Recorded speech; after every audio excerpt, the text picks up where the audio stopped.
자, 그 다음에 팔 수 있어야 효율적으로 이용된다. 이런 이야기인데요.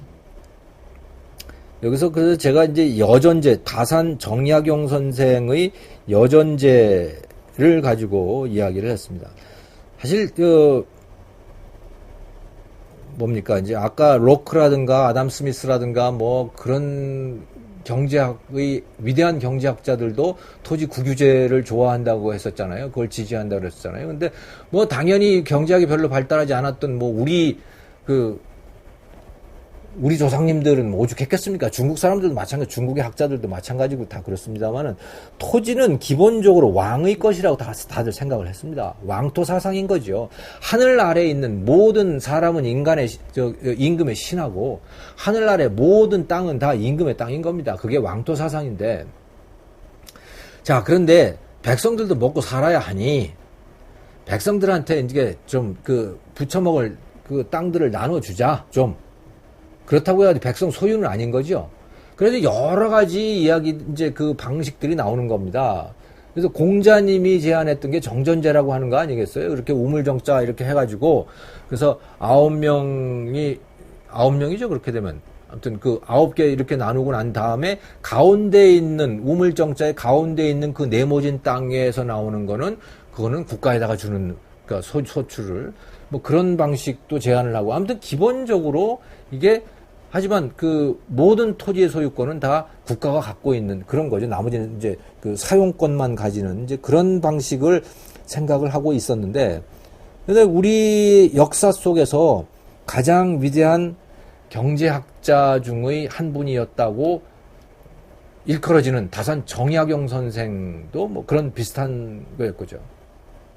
그런데 이 다산 정약용 선생도 참 제가 그 베트남을 가보고 나서 내가 깜짝 놀랐는데, 정약용 선생의 걸작 중에 걸작이 바로 목민심서 아닙니까?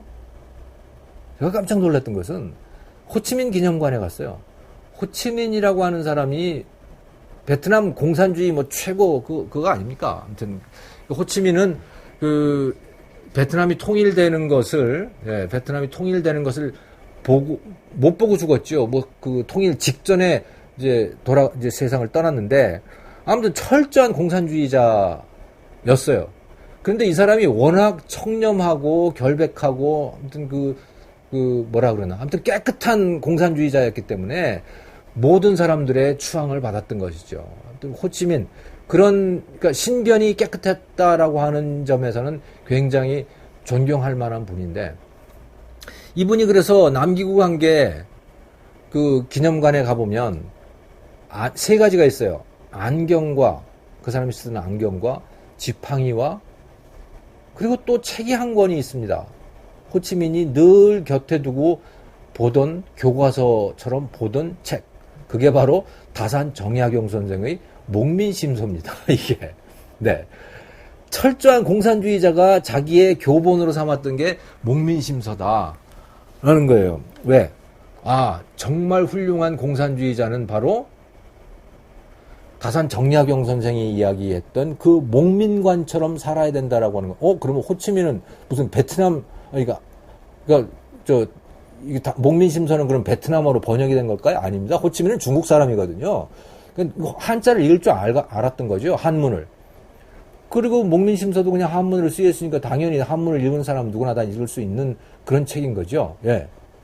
그런 거예요. 아무튼 그러니까 저는 사실은 이 목민심서라고 하는 그 제목도 요즘의 관점에서 보면 참 마음에 안 들죠. 이게 목이라는 게 뭡니까? 기르는 거예요. 백성을 치는 겁니다. 양 때 소 치고 말 치고 양 치듯이 백성은 치는 존재로 이렇게 봤던 거예요. 그러니까 그래서 목동 아닙니까? 목동. 그러니까 목민이라고 하는 건 백성을 치는, 목민관은 바로 백성을 치는 벼슬아치, 뭐 이런 거인 거죠. 그런 사람들이 어떻게 백성을 잘 칠 것인가라고 하는 걸 써놓은 건데, 거기에 보면 뭐 좀 여담이었습니다만은 여전제라고 하는 게 나옵니다. 여전제, 이거는 모든 가구들이 식구 수대로 땅을 분배받아야 된다. 이제 이런 제도예요.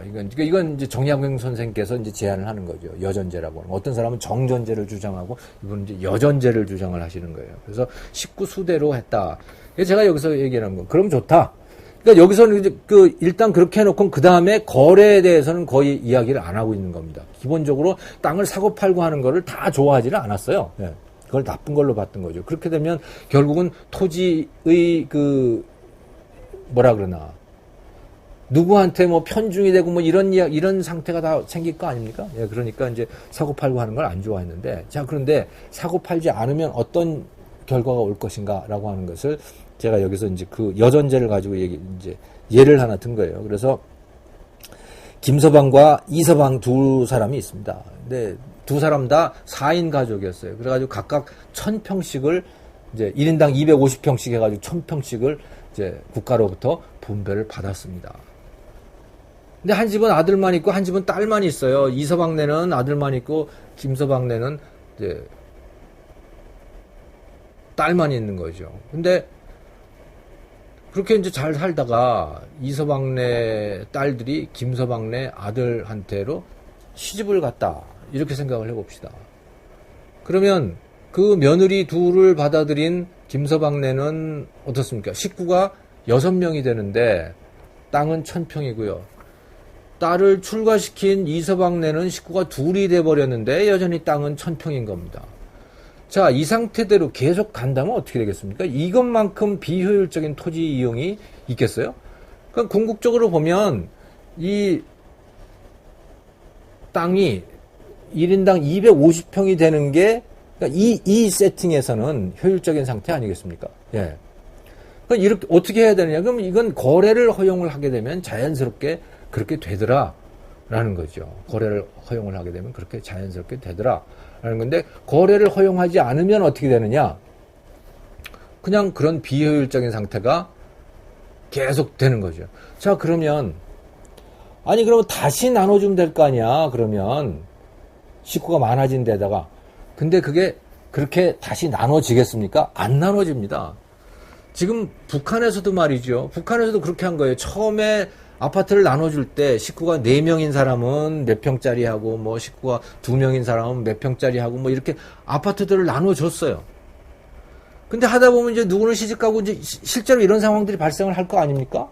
예. 그런데 말이죠. 그러면 당연히 식구가 작아진 집은 집을 줄여야 될 거 아니에요. 안 줄이는 거예요. 신고도 안 하는 거죠. 어떻게든 과거에 갖고 있던 그 집을 유지를 하는 겁니다. 예. 근데 이 북한에도 과거와 같은 그런 공산주의 질서가 붕괴가 되기 시작하면서 이제 집도 거래가 된대요. 그러니까 집이 사유재산화 되어 가고 있는 거죠. 그러다 보니까 어떻게 되느냐.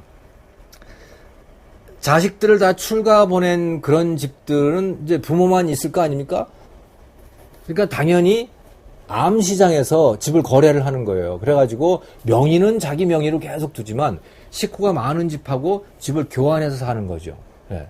이게 실질적으로 사유재산이 되니까 그렇게 되는 거예요. 근데 과거에 절대로 그런 거래를 못하게 그런 거래를 하면 거의 뭐 총살령을 시킬 정도로 그런 상황에서는 그냥 식구가 줄었든 늘었든 아무것도 안 바꾸고 그냥 그렇게 살았던 거죠. 그럼 굉장히 비효율적인 그 자원의 이용이죠. 그런데 사유재산이 허용이 되니까 어떻게 되느냐? 예. 암시장을 통해서라도 식구가 조금인 사람은 조그만 집으로 이동을 하고 식구가 많은 사람은 큰 집으로 이동을 하고 이런 현상들이 발생을 하더라. 그래서 이 거래가 허용이 돼야 토지가 또 효율적으로 이용이 된다. 이제 그런 말씀이고요. 자, 그 다음에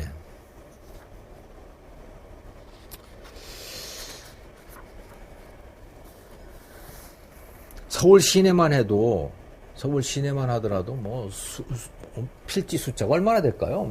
아마도 뭐 수백만 필지가 될 텐데요. 그 땅들을 어디는 어떤 땅은 몇 층짜리를 지어야 되고 어떤 땅은 뭐 거기다가 가게를 해야 될지 어떤 땅은 거기다가 공원을 만들어야 될지 뭐 이런 결정들을 다 해야 될 거 아닙니까? 수백만 필지에 대해서. 근데 사람들은 뭘 가지고 그걸 결정을 할까요? 대부분은 가격을 가지고 결정을 합니다. 비싼 땅에는 높은 건물을 짓고요. 싼 땅에는 낮은 건물을 짓고 그런 건 기본 아니겠습니까? 그러면 그건 또 어떻게 이루어지느냐? 왜 비싼 땅이 되느냐? 아, 여기는 말이지 사람이 많이 모일 거니까 여기다가 뭔가 가게를 만들어 놓으면 또 여기다가 무슨 오피스텔을 만들어 놓게 되면 여기서 사람들이 비싼 값을 받아도 여기는 들어오게 될 거야. 라고 하는 예상이 있는 거죠. 자, 비싼 값을 받아도라고 하는 그 말이 있는 겁니다. 비싼 값을 받아도. 그러니까 값이라고 하는 게 있어야 정말 사람들이 필요로 하는 곳에 높은 빌딩이 지어지고 사람들이 별로 필요로 하지 않는 곳은 그러면 농지가 되고 뭐 낮은 건물이 지어지고 뭐 이렇게 되는 거예요. 그런데 가격이라고 하는 건 그러면 어떻게 생기느냐? 이거는 사유재산이 있어야 가격이라고 하는 게 생기는 거죠. 예. 과거에 말이죠. 구소련에서 가격이 없던 상태는 그럼 어떤 거냐? 구소련이 과거에 그랬던 거예요. 이제 그 레닌이 집권을 하고 나가지고서 이제 철저하게 그러면 야, 가격이라고 자본주의 방식 다 없애버리자. 가격 다 없애버리자. 이제 이렇게 된 거죠. 그러면 생산을 어떻게 할 거냐? 생산을. 그러면 그 생산은 정부가 수학자들, 경제학자들 다 동원을 해가지고 말이죠. 엄청나게 복잡한 뭐 그냥 2차 방정식, 3차 방정식 뭐 이런 것들 다 풀어가지고 이제 계산을 한 거예요. 야, 유리는 이만큼 생산을 하고 우리 쌀은 이만큼 생산을 하고 그러니까 노동력은 어디다가 농업에는 얼마 투입하고 유리를 생산하는 데는 얼마 투입하고 뭐 자동차를 생산하는 데는 얼마 투입하고 이제 이걸 다 이제 경제학자들과 관료들과 수학자들과 이런 사람들이 모여 앉아가지고 이제 결정을 하는 겁니다. 계획을 하는 거죠. 철저하게 계획을 합니다. 그래가지고 자, 올해는 유리 얼마 생산한다. 이렇게 된 거예요. 유리 몇 평방미터를 유리는 이제 면적으로 이제 따지지 않겠습니까? 그래서 몇 평방미터의 유리를 생산을 한다. 이렇게 할당량을 주고 유리 공장에다 다 이제 할당을 한 거죠. 그리고 이거를 생산하면 그러면 너희들한테 보너스를 얼마 주겠다. 뭐 이런 식도 있었던 거예요. 자, 그랬더니 어떻게 됐느냐? 유리를 초과 달성을 했는데 말이죠.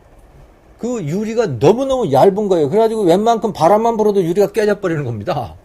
예. 깨져버리는 거예요. 왜? 아니, 당신들이 말이지, 몇 제곱미터를 만들려고 그런 거 아니냐. 그러니 우리 그렇게 만들었다. 또 초과 달성도 했다. 그러니까 우리가 뭐 잘못했냐. 이렇게 되는 거죠. 예. 그래서 그 다음에는, 야, 이거 안 되겠네? 그러면 말이지, 무게로 하자. 그 다음에 이제 그렇게 한 거예요. 그랬더니 뭐 도저히 들 수도 없을 정도의 무거운 유리들을 또 만들어내더래요. 지금 우리 그렇게 합니까? 그거 아니잖아요. 그 생산업자들이 잘 봐가지고 두께며 면적이며 뭐 아니 투명도며 아니면 어떤 방식으로 깨지는가 이런 걸 봐가지고 소비자들이 어떻게 평가를 할까 잘 생각을 해서 또 생산 원가를 생산해서 가격이라고 하는 걸 매기게 되는 거죠. 예, 각자 알아서. 그럼 거기에 따라 소비를 하고 거기에 따라 또 생산도 하고 이제 그렇게 되는 겁니다. 이게 뭐 토지라고 하는 것도 마찬가지라는 거죠. 예. 그러니까 토지 가격이 얼마냐에 따라서 그래서 이제 어떤 용도로 쓸까라고 하는 게 결정이 되는데 이거는 사유재산이 없다면 그런 것을 결정이 될 수도 없다라는 것이고요. 자.